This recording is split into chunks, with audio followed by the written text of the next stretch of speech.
Croisons les belles histoires avec Philippe. Je vous présente Yannick, le tout premier fabricant de matériel médical qui a cru au savoir-faire d'Andifarm dès ses débuts. Et on en voit le résultat.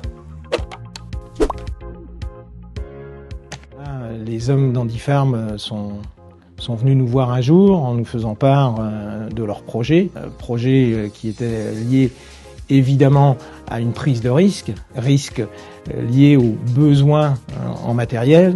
C'est là, sous cette forme, en plus de celle qu'on a voulu humaine d'accompagnement, qu'on a joué un peu notre rôle de départ. On appelle ça des start-up aujourd'hui. Nous, on a donné le start un peu, en accordant des conditions, il est vrai, un petit peu particulières. Je connaissais déjà leur maîtrise du métier et puis leur volonté de bien faire et d'apporter du service. C'est la confiance avec un grand C. Nous, on est content de voir aujourd'hui que cette société dont on a pu assister à la naissance carrément, est devenue un fleuron dans le Grand Ouest. C'est l'écoute.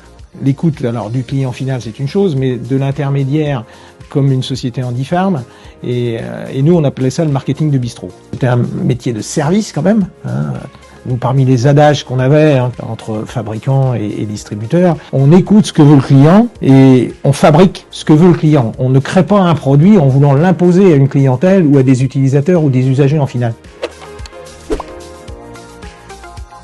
Quelle que soit la demande et l'heure surtout à laquelle elle était effectuée, leurs clients étaient toujours satisfaits. L'image de l'entreprise, les dirigeants, les cadres et bien évidemment tous les collaborateurs ensuite doivent faire transpirer ce service, cet état d'esprit qui est mené par le besoin de santé.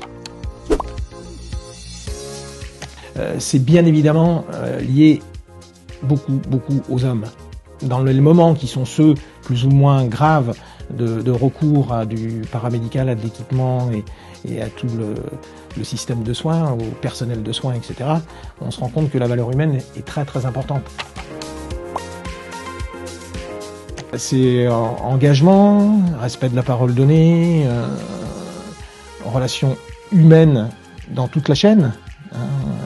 Le demandeur, final, c'est un patient. Qu'il s'adresse à un réseau, à une partie du réseau qui peut être le pharmacien ou son interlocuteur, quel qu'il soit, dans tous les cas, il a besoin, lui, d'être rassuré, de se voir confirmer que ce qui lui a été dit va être respecté, et encore plus, on se répète, quand ça touche la santé. Joyeux anniversaire Andifarm.